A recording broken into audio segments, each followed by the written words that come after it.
I was born in a white clapboard house at the edge of a North Carolina town, the kind of place where Sundays were for church. Sin was spoken of in hushed tones, and belief wasn't questioned. It was inherited. My mother hung cross-stitched verses on the walls, and my father quoted scripture like breath. We bowed our heads before meals and knelt before bed. We were saved, we were told, and that was supposed to be enough. But I remember being 12, staring up at the ceiling fan spinning in slow circles, asking God, "Is this all you are?"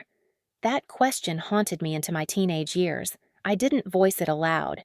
Doubt in my house was like mold. It was something to be scrubbed out, not studied.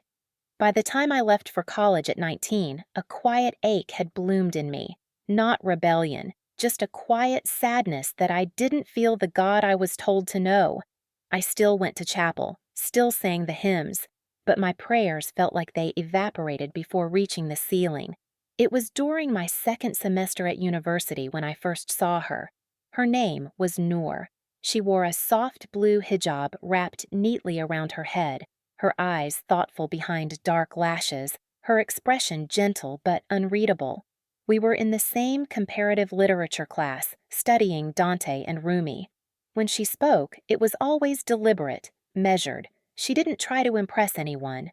She just was. She reminded me of water, calm, sure, flowing.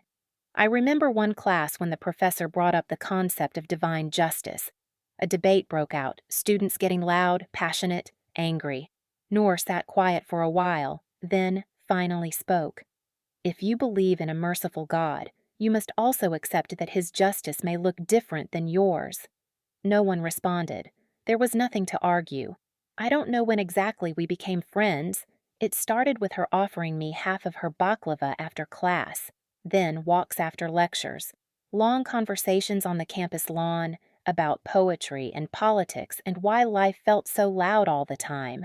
We never talked religion at first, but I noticed how she paused before speaking, almost like she was praying internally, how she excused herself quietly to go pray in the library's meditation room between classes, how she never raised her voice or rolled her eyes.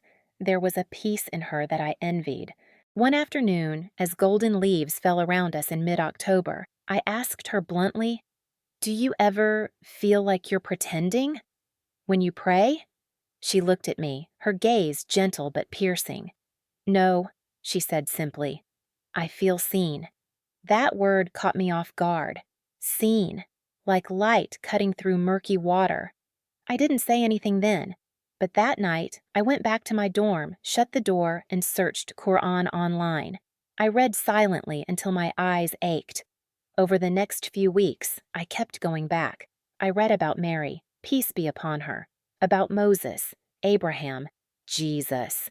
The stories were familiar, but the tone was different. The Qur'an wasn't trying to entertain. It was talking to me, calling me by name almost.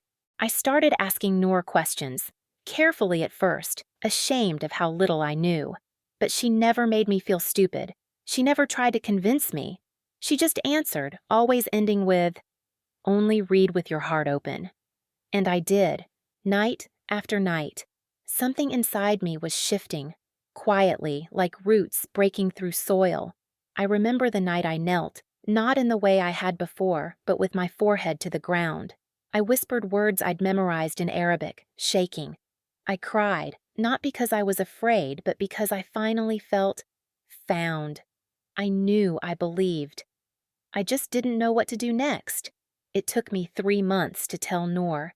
We sat beneath an old olive tree near the campus greenhouse, the late March wind tugging at her scarf. I told her I'd been reading the Qur'an, that it spoke to me in a way nothing else ever had, that I believed. She didn't gasp or squeal or hug me like I half expected. She just smiled softly and said, "Welcome home." That was the easy part. Telling my parents was like stepping into a storm. I waited until the end of the semester. I drove home, hands slick on the steering wheel, heart jackhammering. I sat them down at the kitchen table, the same one where we'd prayed over Thanksgiving meals and read devotionals. "I need to tell you something important," I began, voice trembling. They listened, Or rather, they watched me speak. My father's face turned to stone. My mother covered her mouth. "You're saying you're one of them now?" my father said. "Dad, please, just listen.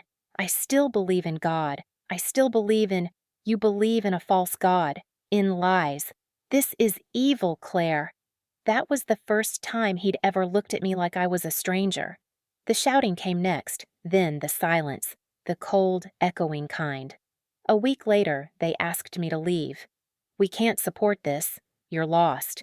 Until you come back to God, you're not welcome in this home." I stood outside on the porch with a single suitcase and nowhere to go. My childhood home, the sanctuary of my earliest memories, now had a locked door behind me. I lived in my car for 3 nights. Noor found out and took me in without a word. She and her older sister shared a small apartment near campus. They gave me the futon and warm tea and quiet space to grieve.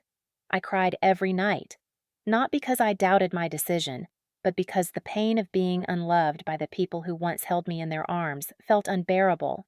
Ramadan came. I fasted for the first time. Noor helped me learn the prayers. At night, we sat cross-legged on the floor, eating dates and rice and soup, laughing gently, reciting verses together. In those quiet hours, something inside me began to heal. I learned to wake up for Fajr, the pre-dawn prayer, wrapped in a blanket, whispering my longing into the stillness. I found myself in sujud, forehead on the earth, breath steady, heart full.